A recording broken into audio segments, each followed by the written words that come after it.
Bueno, hola, buenas tardes a todos. Sí, me veo que saluda gente por ahí.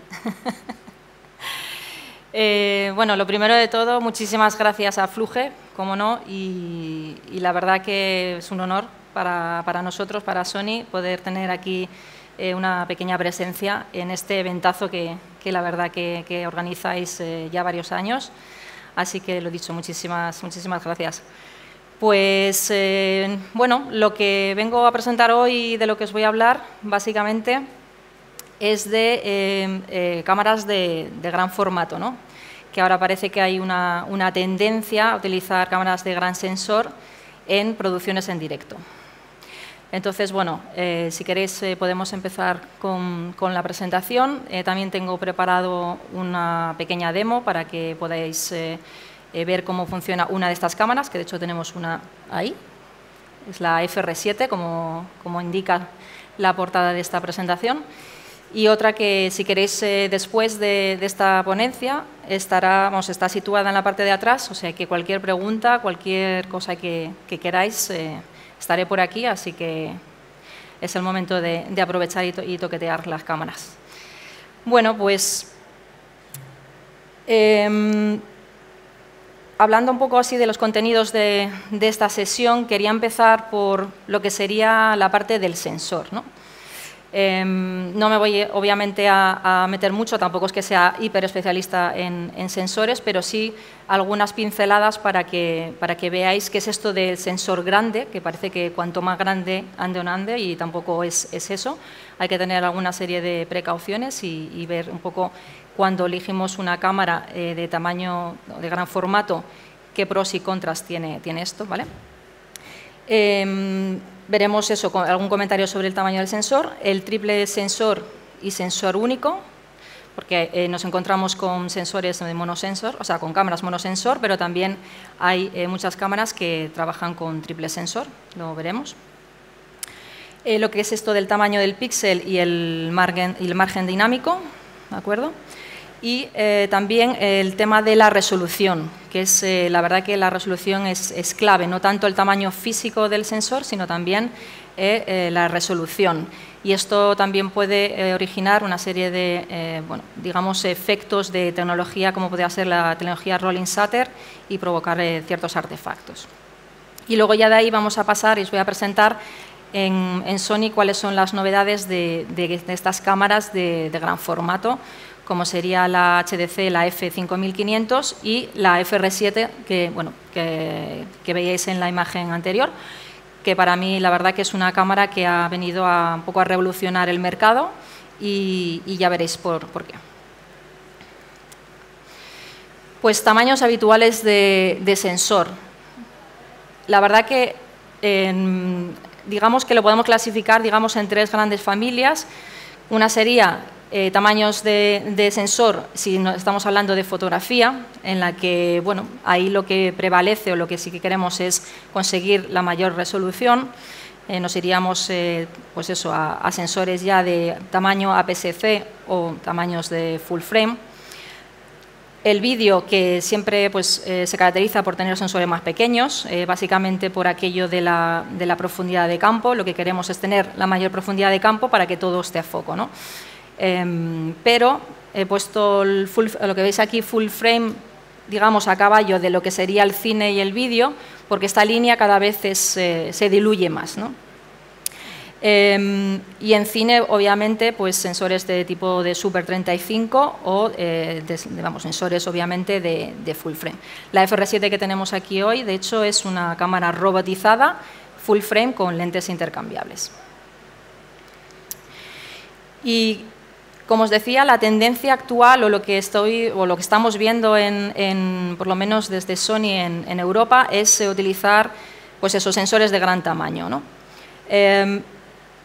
Lo que básicamente, cuando haces una elección de un tamaño de gran sensor, lo primero, y sé que suena muy obvio, pues la diferencia de un tamaño físico de los sensores determina lo que ve la cámara. O sea, al final, esto lo que nos viene a explicar, lo pongo en esta diapositiva, es el factor de recorte, ¿no? Por ejemplo, si tenemos un sensor de APS-C, que sería 1,5, 1,5 veces más pequeño que un sensor full frame, el factor de recorte sería de 1,5. ¿Eso por qué tenéis que tenerlo en cuenta? Porque si le metéis una óptica de 50 milímetros a un sensor APS-C no es lo mismo, o sea, no va a ver, al final la cámara no va a ver lo mismo que si lo pones, por ejemplo, en una FR7 que es full frame, ¿vale? También conseguiríamos lo que sería como más zoom, porque al final el factor de recorte es, como digo, 1,5 punto mayor, con lo cual nos daría como un 75 milímetros.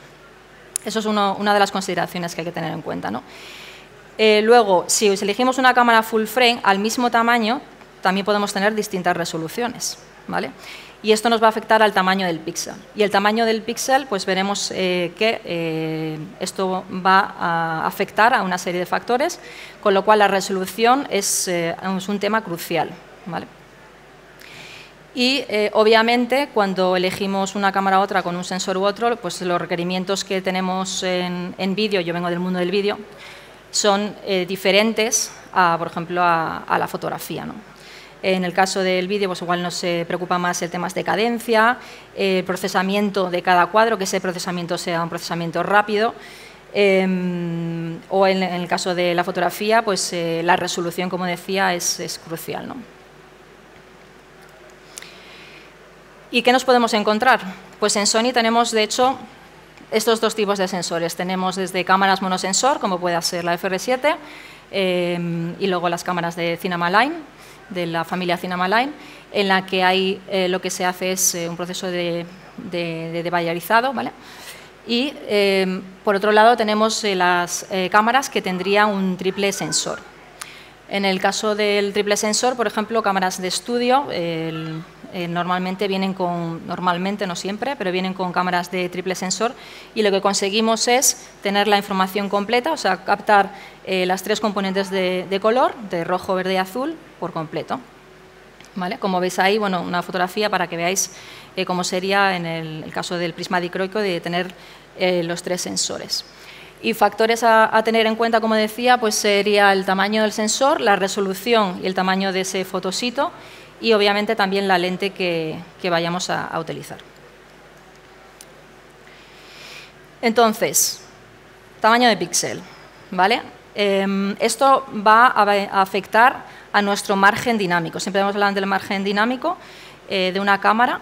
El fabricante siempre, cuando habla, por ejemplo, de 15 stops, siempre contando el blanco blanco y el negro negro, ¿vale? Eso es un poco tema marketing, o sea, quitarle un stop de cada extremo. Pues lo que quiero que veáis es una representación muy básica aquí, es cómo la resolución es un parámetro muy importante, ¿vale? No es una especificación más.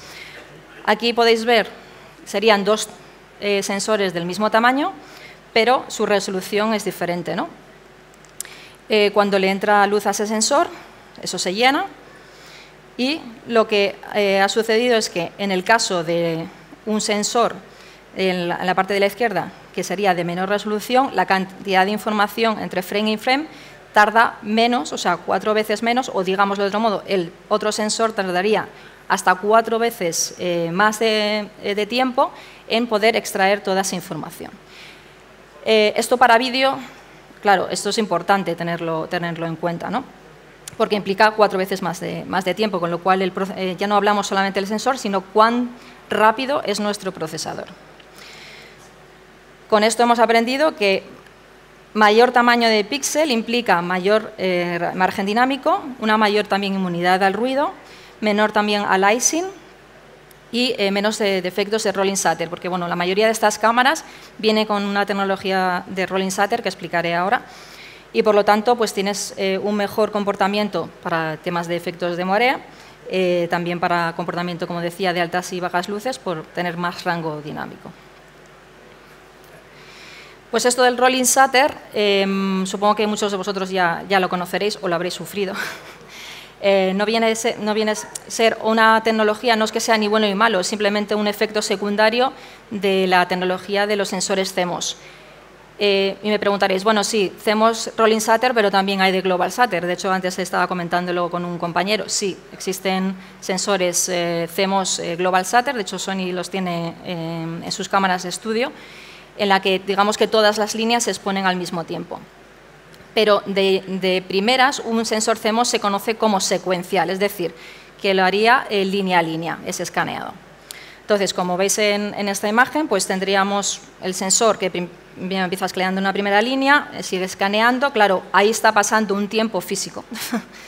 Y lo que hace es precisamente que se genere como una inclinación, por así decirlo, o yellow effect en inglés, como efecto gelatina, pues una inclinación de las verticales, que obviamente no es un efecto que de primeras queramos conseguir.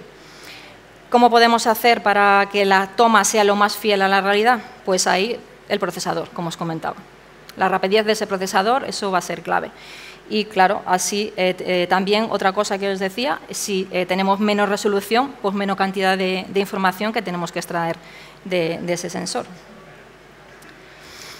Luego, aparte de lo que sería el yellow effect o inclinación de las verticales, hay otro efecto también generado por el rolling shutter que sería el efecto de banding, ¿no?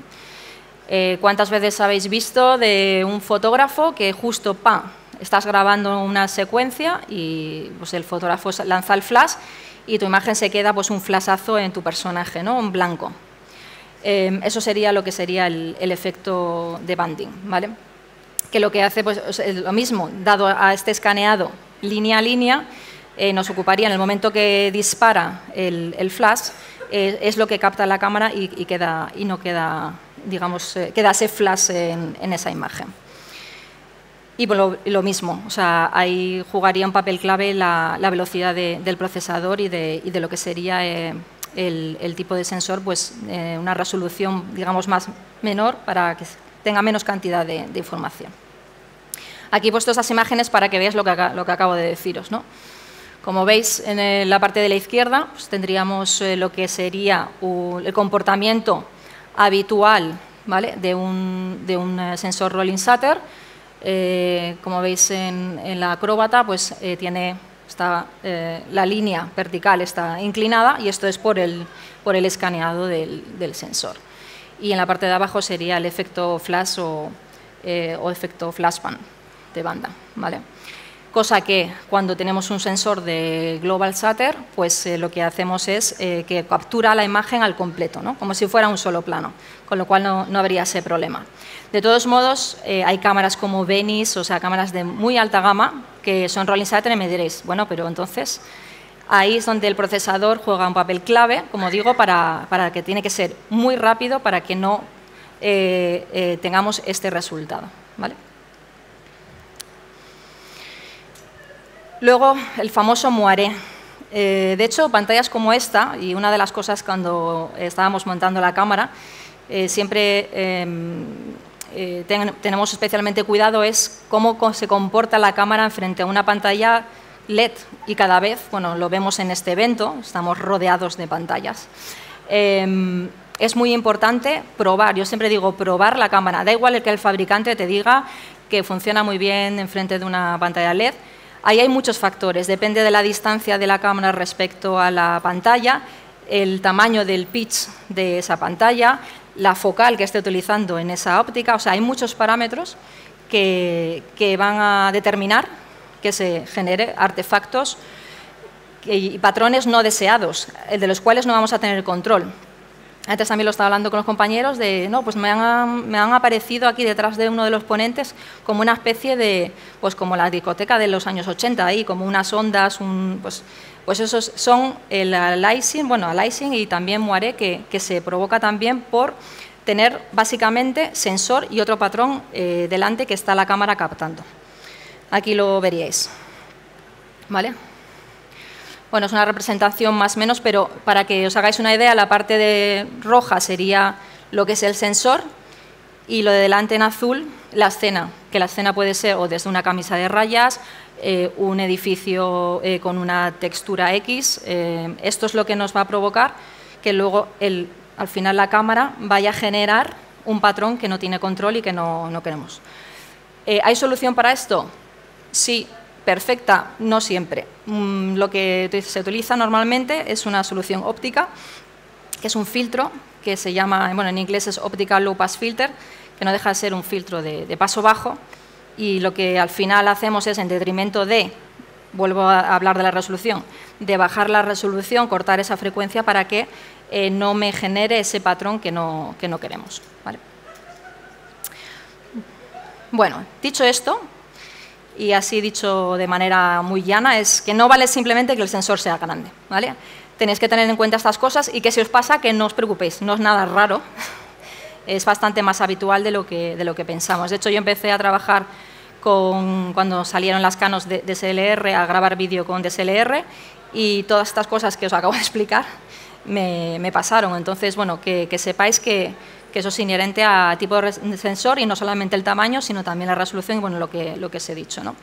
Entonces, si la resolución es menor, en general para vídeo, porque desde lo que estoy hablando hoy, sería pues, un mayor tamaño de píxel, con lo cual capta más luz, mayor margen dinámico, menos cantidad de información para extraer a ese procesador, y luego que se aprecian menos estos artefactos por rolling shutter que os he comentado, ¿vale? Con lo cual, bueno, que lo tengáis en cuenta.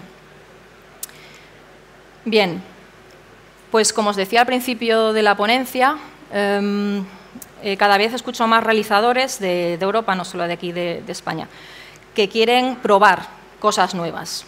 Que bueno, que tampoco, como digo yo, está casi todo inventado, pero bueno, sí que es cierto que hay una tendencia de uso de cámaras con sensor de gran formato buscando ese look de cine. Y lo habréis visto porque aquí, de hecho, tenemos ejemplos como en el caso de la Liga, que se utiliza en deportes, una cámara de formato cine, y se utiliza para directo. Entonces, bueno, Sony en eso tampoco, o sea, es nada nuevo. La Venice la tenemos en modo live, que decimos en modo directo, para poder trabajar en una unidad móvil en la que la cámara tiene que estar conectada a una unidad base y esa unidad base a lo que sería un panel RCP o panel de control de imagen, que bueno, para los que no estéis familiarizados con el mundo broadcast, esa es la configuración típica. Cabeza de cámara, cable de fibra, ese cable de fibra va a una estación base de procesamiento de donde se sacan todos los VNCs, todas las señales de vídeo y de audio y a su vez también está adherido un panel RCP o panel de control de imagen para hacer todo ese macheo y ese control de imagen, que de hecho los compañeros tienen ahí este tipo de panel. Después de la Venice se subió un poco al carro la FX9, ¿vale? Y la FX9 también la podemos, digamos, integrar en un workflow, en un flujo de trabajo para directo. Y las últimas dos, digamos, que dan respuesta también a esta necesidad sería, por un lado, la F5500, que sería como una cámara de estudio más, pero es una cámara que lleva un sensor de Super 35, no de 2/3 de pulgada, ¿de acuerdo? Y como os vengo a presentar un poco hoy, que es mi cámara favorita, que es la FR7, que sería pues esta especie de C232P2, si habéis visto la carrera de las galaxias, que bueno, es como un camcorder con robotizada, porque internamente es como una FX6 para los que estéis familiarizados con la cámara FX6 de Sony. Bueno, y entonces, al final, el objetivo final, y dices, bueno, para que no os complicamos tanto la vida, ¿no? Las cámaras de cine son las de cine, las de broadcast, al final está todo hilado y, como digo, el objetivo último es esto, es proporcionar este tipo de look a nuestras producciones en directo, ya sea un concierto, ya sea una serie, o sea, serie me refiero de serie más diaria, o programas de entretenimiento, etcétera. O sea, se busca este tipo de look, pero con lo que entraña hacer como estamos haciendo ahora, una retransmisión en directo, ¿no? Que no es grabo en la cámara y luego me lo llevo a pospo. Bueno, voy a hablar solamente de 2 o 3 cositas de esta cámara, que no la tenemos aquí, pero bueno, sí que quería mencionárosla porque creo que, como comentaba, es un poco respuesta a esta necesidad o demanda del mercado, que sería la F5500. Como veis, físicamente es como una cámara de estudio más. En la trasera tiene un conector para conectarlo por una fibra SMT, o sea, es, como digo, la parte de instalación de esta cámara es muy rápida. Y bueno, la diferencia fundamental es que es el tamaño del sensor, ¿vale? Sensor Super 35, ¿vale? 4K, pero aquí ya hablamos de Global Shutter, con lo cual aquí nos evitamos todo lo que os he comentado de la tecnología Rolling Shutter, qué problemas nos puede conllevar, ¿no? La montura es una montura APL, típica de cine, y soporta espacios de color como el Sgamut y el Sgamut 3 y el Sgamut 3.cine. Además, podemos trabajar y bueno, cada vez se ven más producciones en Europa en HDR, en curva HLG, que es la más extendida a día de hoy. Sony tiene la propia suya de SLOC 3, pero vamos, la HLG digamos que está ya estandarizada. Y podemos hacer también eso simultáneamente, tanto una producción en HDR como en estándar en 709. Además, esta cámara, para tener un control mayor de la exposición, que es un poco como sería una cámara como Venice, tiene 9 posiciones de ND motorizados físicos, ¿vale? Y bueno, incorpora también funcionalidades que tenemos en otras cámaras de estudio, que la verdad que para, como digo, para un directo viene muy bien, como Focus Assist, ARIA, bueno, todo ese tipo de cosas que tenemos en otras cámaras. Y bueno, la F5500, la verdad que está gustando mucho y ha conseguido la certificación de Netflix, gracias sobre todo a tener ese espacio de color en Sgamut 3, Sgamut 3.cine y poder, pues como digo, o sea, tener un sensor en Super 35. Aplicaciones para este tipo de cámara, bueno, pues hay múltiples aplicaciones, pero bueno, digamos que para mí una de las principales sería quizás para conciertos en directo, que queramos darle un look, romper los fondos, una profundidad de campo menor.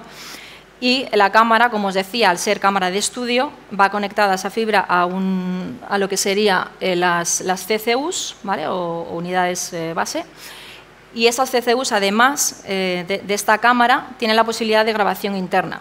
¿Eso qué me permite? Me va a permitir no tener que tener un grabador externo, sino que ya en la propia CCU podré grabar y sacarlo por red directamente a un NAS, ¿vale? Y hacer una edición en directo. Con lo cual, ese flujo de trabajo para mí, para este tipo de aplicaciones, me parece muy interesante, ¿vale? Yo he trabajado como EVS, como operadora de edición y demás, y creo que esto pues, podría acelerar bastante el flujo de trabajo y directamente mandarle un NAS y ya estar con el Avid o el sistema que sea de edición, poder trabajar directamente. Otra aplicación, y de hecho se está utilizando, es en Steady. Algunos clientes ya nos la han pedido y, bueno, y están trabajando con ella en Steady, porque si queremos tener una Steady para acercarnos, tener un plano cortito de los jugadores, bueno, hablo de deportes, pero podría ser otra aplicación, ¿vale? ¿Qué sucede? Si queremos incorporar, me da igual, bueno, igual es la foto de Harry, pero vamos, podría ser la nuestra también, Pero veis el entramado de cables, ¿vale? Eso es el setup que tengo que hacer antes de empezar a rodar o a empezar la producción. ¿Se puede? Sí, claro que se puede y de hecho se hace, pero que la complejidad que supone y si un cable no me falla o no sé qué, cuando esto es, bueno, es solamente una pieza y es un cable de fibra y la lente, ya está, no necesito más. Bueno, y el visor, obviamente. Con lo cual aceleras la instalación y además te evitas pues, posibles fallos a la hora de hacer todo ese entramado de cables, ¿no? Y luego, aparte, que en este tipo de cámaras de cine hay que resolver la intercom, hay que resolver los retornos de vídeo, hay que resolver una serie de cosas que necesitamos nosotros para directo, ¿vale? Cosa que ya una cámara de directo, eso ya te lo da de paquete, ¿vale? Y luego también hemos visto que se está utilizando, bueno, hicimos una producción en Londres, en el estadio de Wembley, que se utilizó esta cámara como cámara máster, o cámara la cámara principal. Ellos allí la cámara máster es la cámara 1. ¿Por qué? Porque dado tanto su rango dinámico, era la final de una competición de boxeo, había, no sé, miles de personas, no sé qué capacidad tenía ese estadio, pero mucha gente, con lo cual se veía tal rango de detalle y de rango dinámico que esta cámara, la verdad que fue una elección muy acertada para esta posición. Entonces, bueno, y luego aparte que también había mucho LED y eso, como digo, cada vez se ve cada vez más y con la tecnología Global Shutter, no hablamos de moire porque eso sería otro concepto, pero la distorsión hoy no hay ningún tipo de problema con el Global Shutter. Vale, pues vamos a hablar ahora de la FR7. Os comento algunas de las especificaciones de esta cámara y luego, si queréis, voy a hacer una demo muy rápida. Básicamente me conectaré después con mi ordenador para que veáis el menú web, porque tiene un servidor web. La cámara se puede controlar de diferentes formas, como os voy a ir mostrando, y lo vamos viendo. ¿Vale? Bueno, esta fotografía la he puesto porque me gusta bastante y aparte porque para que veáis la versatilidad de la cámara. Ahora está montada en un trípode, se puede poner en un slider, se puede poner en un truss o, como veis aquí, en techo, en un brazo, en una grúa. Entonces, bueno, tiene... A veces me preguntan, ¿y Sony la ha pensado para lo que tú quieras? O sea, realmente aquí la idea era crear una cámara robotizada, pero con un camcorder con robótica, ¿no? Y que se pudiese operar de manera remota. O sea, esa era la idea, ¿vale? Porque se empezó a diseñar en época de COVID. Entonces, cuando no nos podíamos ni acercar, no podía haber técnicos en plató y tenía que haber una distancia, pues se pensó, vale, bueno, pues hacemos una cámara en la que tengamos una calidad con un sensor full frame, pero es que así, con un panel, una consola, puedo controlar varias cámaras con una persona que no tiene que estar en el plató, sino puede estar en otra ubicación. Entonces, bueno, esa fue la idea original. La FR7 se incluye dentro de la familia que Sony llama como Cinema Line, que sería más obviamente orientada al cine. Y como os decía, sería un poco la hermana mayor o la prima hermana de la FX6, porque a nivel de sensor y electrónica es muy similar a la FX6. ¿Vale? Y bueno, como os decía, a día de hoy veremos otros fabricantes, porque esto al final cada fabricante lanza una idea, a veces funciona, otras veces no. A día de hoy Sony, digamos que puede presumir de que es la primera cámara PTZ o robotizada que tiene sensor full frame y que podemos tener lentes intercambiables. Lentes intercambiables, sí, puedes poner la lente que tengas ahí cogiendo polvo en tu casa, sí, podrías ponerla con un adaptador, porque bueno, esto es montura E, ¿vale?, de Sony, y con un Metabons lo podrías hacer, pero perderíamos toda la parte de control remoto, ¿vale? Pero por poder, sí, podríamos hacerlo. De hecho, uno de nuestros formadores lo hizo y la verdad que está guay, porque te da otro look.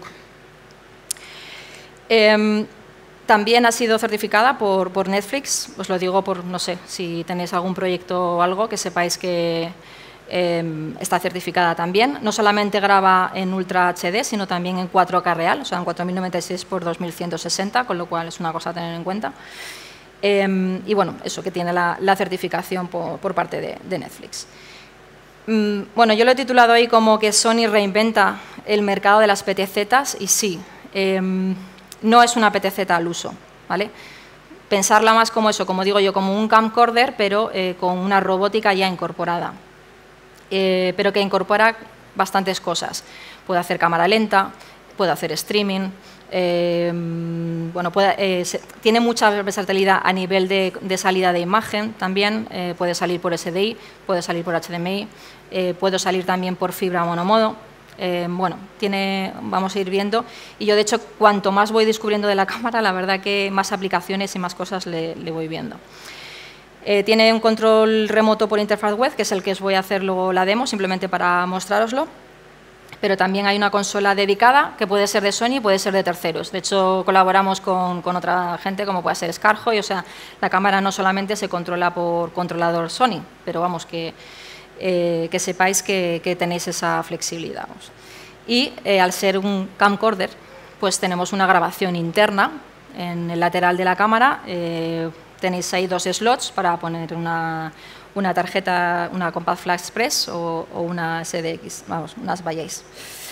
Lentes intercambiables con montura E, y para mí muy importante que han incorporado toda la tecnología de autofoco al ojo, que te hace autotracking. Yo, si me voy moviendo, bueno, no, claro, no veis la realización, pero me estaría enfocando al ojo, ¿vale?, esa cámara. No perdería el ojo de la persona. Esto es muy importante porque estamos hablando de full frame, y aunque digas, bueno, yo manejo el foco, es crítico. Y aunque pensemos que está foco, siempre va a estar algo raspado seguro. Entonces, que la cámara nos ayude y nos pueda permitir tener ese autofoco, pues la verdad que que va muy bien. Se ha incorporado un poco de las cámaras alfa. Luego, el sensor que lleva la FR7 sería el sensor Exmor R, que ya teníamos, que básicamente veníamos de una tecnología en la que era iluminado de frente y se ha puesto la capa sensible, digamos, arriba, ¿vale? Para que sea la cámara mucho más sensible, ¿vale?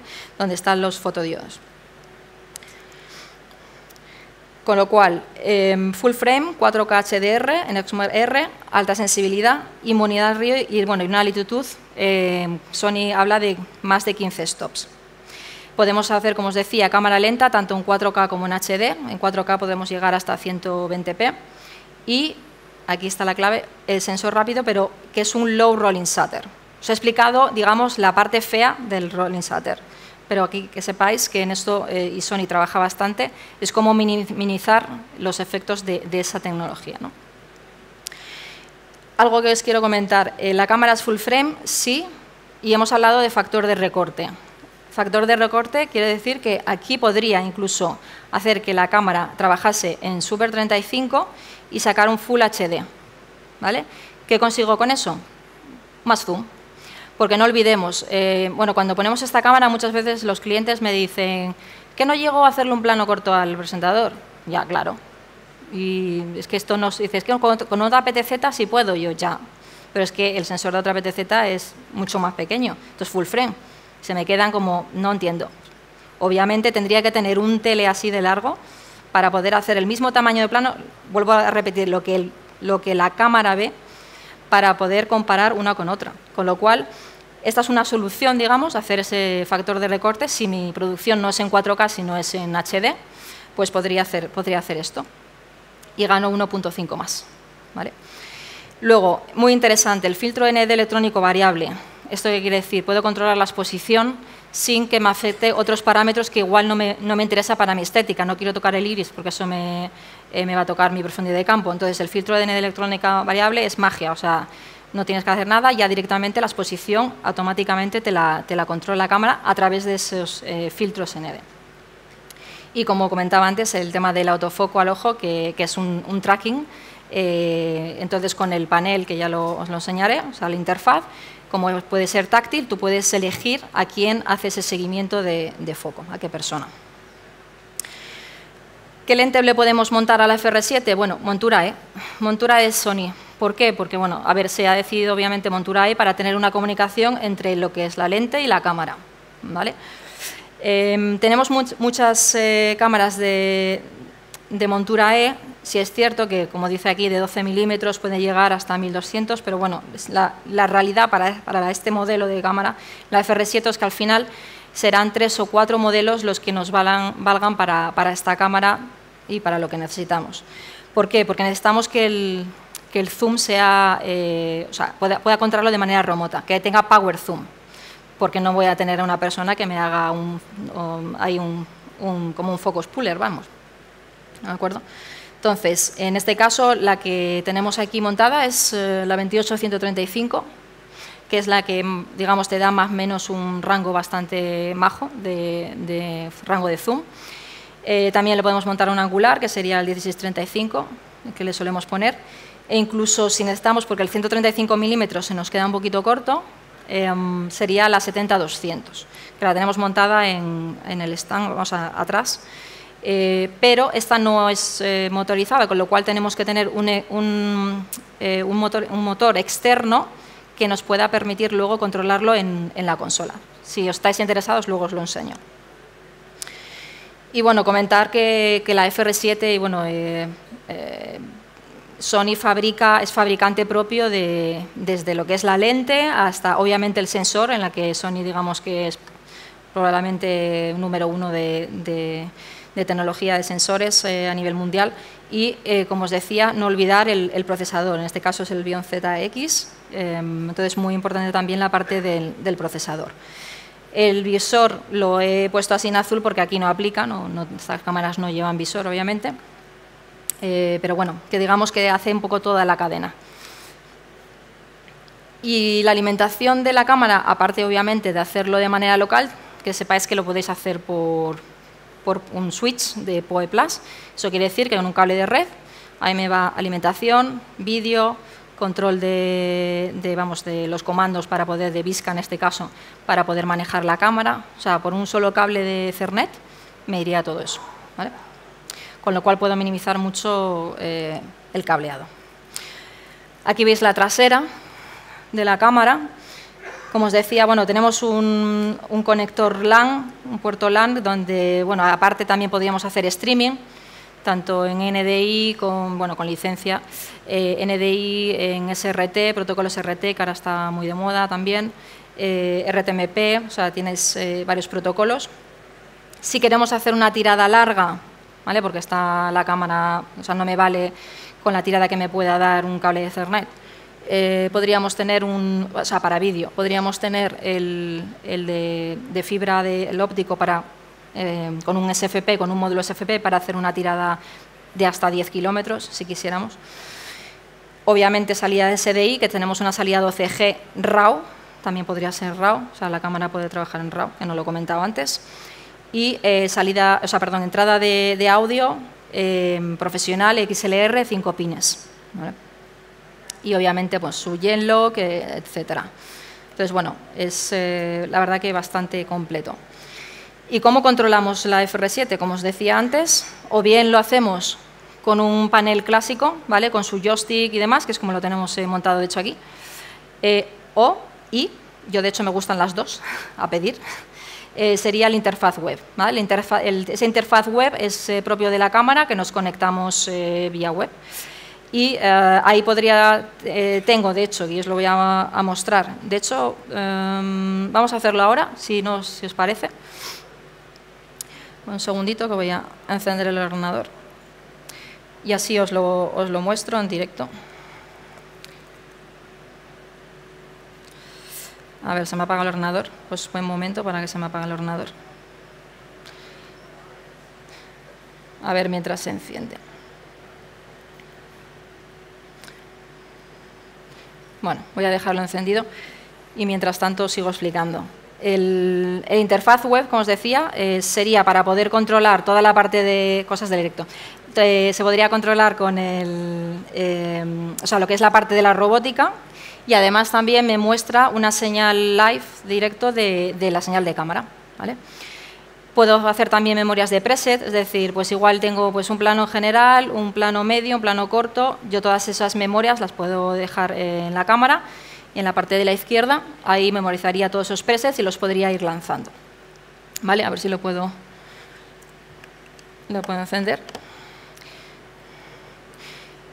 Y luego también, como veis, hay un botón REC. Como os decía, no deja de ser una cámara camcorder, con lo cual podría grabar el material, no solamente mandarlo por SDI, sino que podría guardarlo en una tarjeta y además tenerlo en diferentes resoluciones, porque igual me interesa, salgo en 1080p, pero igual me interesa grabar en 4K, ¿vale? Eso sería posible, ¿vale? Y luego, aparte de lo que sería la interfaz web, en platós, en controles de realización, aparte de los RCPs, de lo que sería para poder controlar toda la parte de imagen, tenemos consolas de este tipo que se llaman MSU o unidad de control maestro, que serían para hacer multicámara. O sea, esto me permitiría... A ver. Vale, si queréis podéis pasar al ordenador. Bueno, estoy metiendo la clave, pero así ya no veis. ¿Me podéis pasar la señal del ordenador? Gracias. Mira, os lo enseño, ¿vale? ¿Veis la dirección? Me he metido por Google Chrome, ¿vale? No, aquí no hay ningún misterio. Obviamente tengo un router con conexión Wi-Fi, al que está conectado este ordenador, y a la que a su vez está conectada la cámara. Bueno, en fin. Y lo único que estoy haciendo es conectándome a la dirección, la HTTP de la cámara, que sería esta, la ILME, y ya me está pidiendo pues un usuario y una password, ¿vale?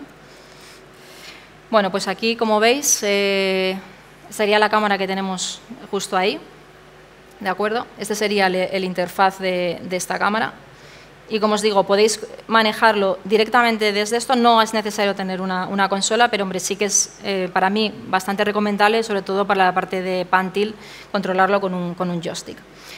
En la parte de la izquierda, como veis, sería la parte de presets. Entonces, voy a moveros la cámara, ¿vale?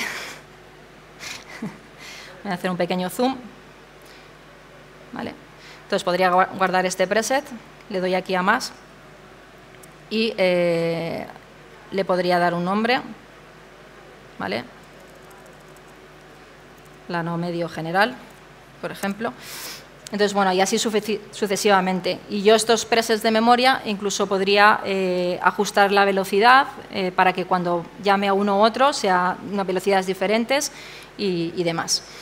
Eso sería la parte de memorias o memorias presets que podéis tener hasta 100. Cada cámara tiene máximo 100 memorias de presets. Bueno, aquí como veis tenéis el display que lo podríamos activar o desactivar y una serie de botonería directa, ¿vale? Desde el iris, el filtro ND ahora mismo está en clear, pero podríamos activar el filtro de ND variable y, como digo, otra serie de botonería. También, obviamente, audio, para ver si nos está entrando audio. Y en la parte de la derecha, como os decía, podríamos darle a grabación. Tengo una tarjeta en el slot A y podría estar grabando este plano, ¿vale? Y luego me iría aquí a la pestaña de playback, donde le doy a thumbnail y aquí pues solamente tengo 2 clips, ¿vale? Podría reproducir ese clip que acabo de grabar ahora mismo. ¿Vale? Entonces, como veis y como os digo, sería como si fuera un camcorder, ¿vale? Y obviamente pues tengo también toda la parte de control, tanto de zoom como de pan y de tilt. Y aquí podría sacar el menú, que para los que estéis familiarizados con los camcorders de Sony, creo que esto suena un poco, ¿vale? Pues, bueno, esto sería, vamos, básicamente para que veáis un poco el interfaz del menú. Y luego también, como os dije, os mencioné, es el tema del streaming. O sea, podríais hacer un streaming directo con esta cámara, RTSP, NDI o directamente, por ejemplo, a YouTube Live. ¿Vale? Vale, gracias. Ya. Podemos pasar a la presentación. Bueno, y entonces, si tuviéramos más de una cámara, ¿cómo se conectaría? En plan muy básico, pero realmente no necesitaríais mucho. Necesitaríamos, obviamente, una señal de vídeo, que en este caso tenemos tirado, un BNC, que nos iría a una mesa, o sea, a un switcher, un mezclador. El LAN, obviamente, para control. Y, bueno, en este caso, como os decía, conectado vía Wi-Fi o por una tablet. También este mismo interfaz lo podríais tener, por ejemplo, para si hacéis una serie, bueno, algo que el director quiera ver el plano, pues le puedes dar una tablet y puede estar chequeando el plano con esta interfaz web, ¿vale?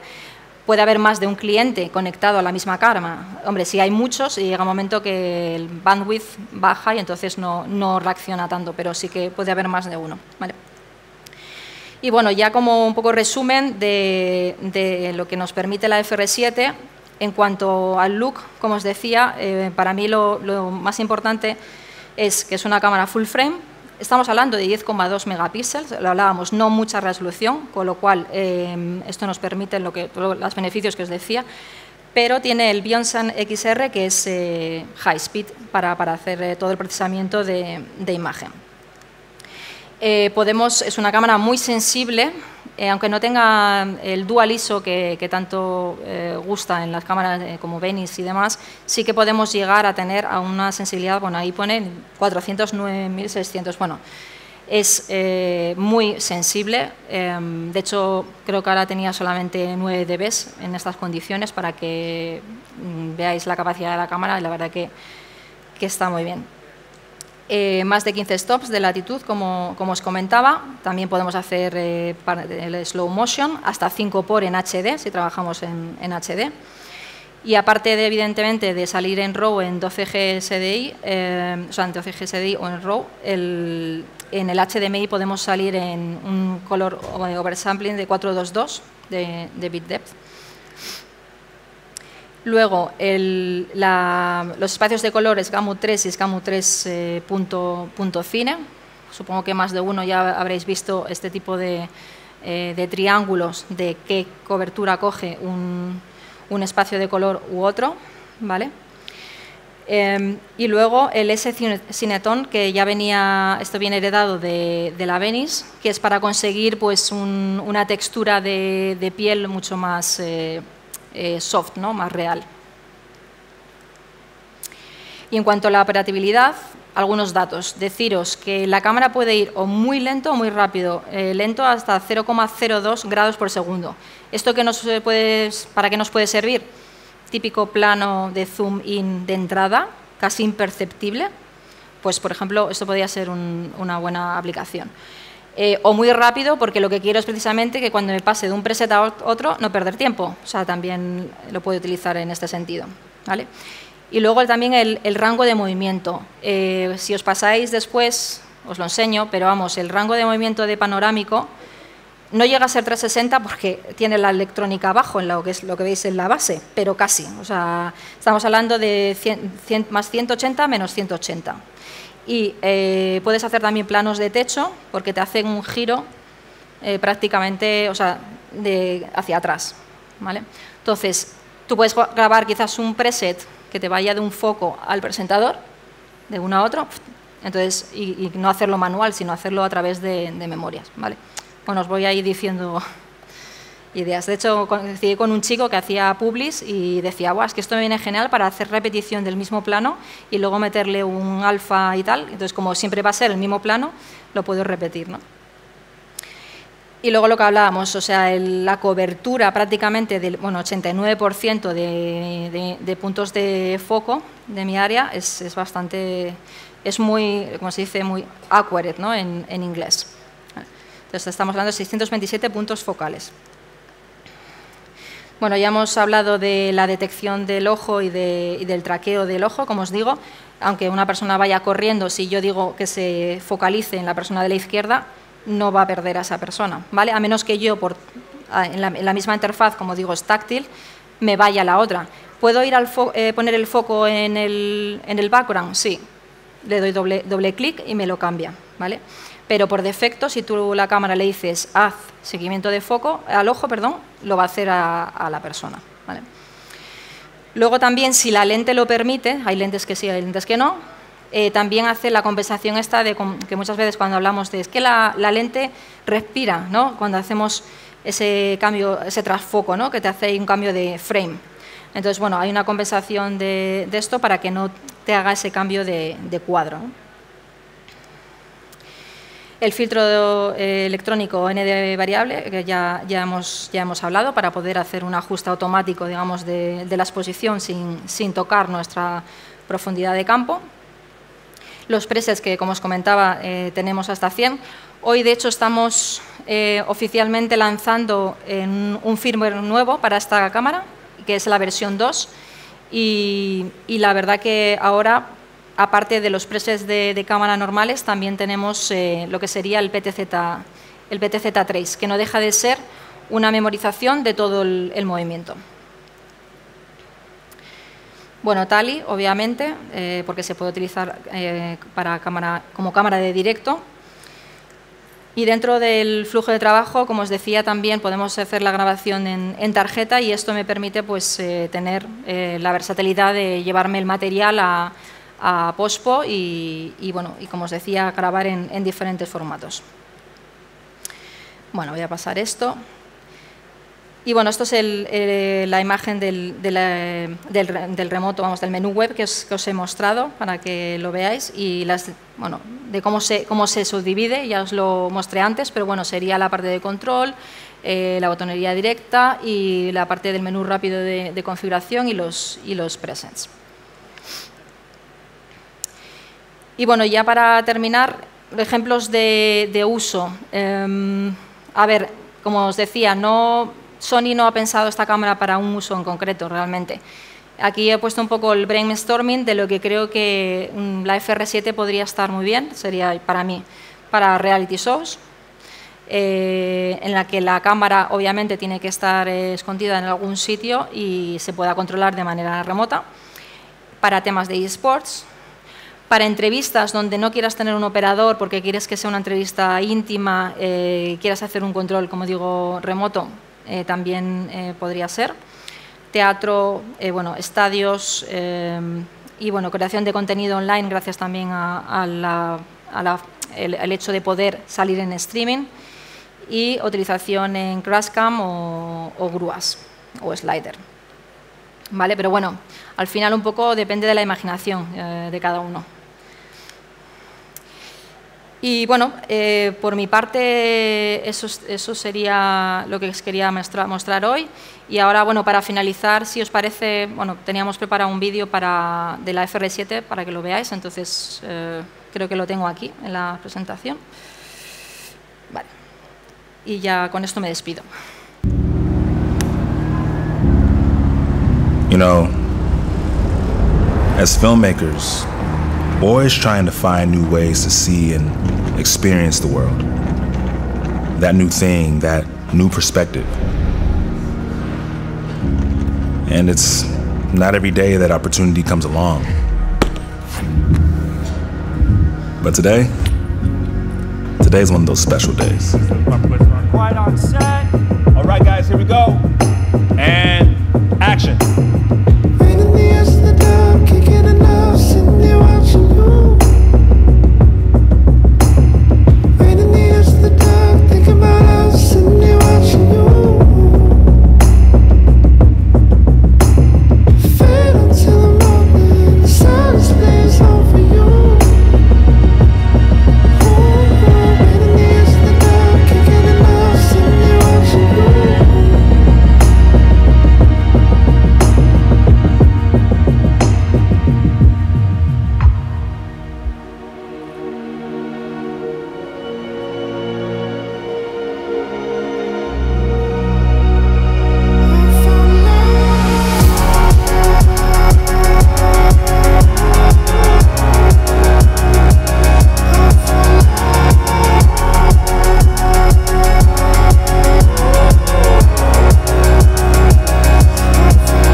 Bueno, pues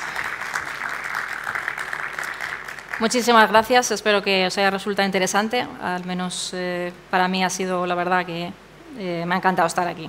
Y bueno, cualquier cosa estaré por aquí ahora por la tarde. O sea que, nada, muchísimas gracias.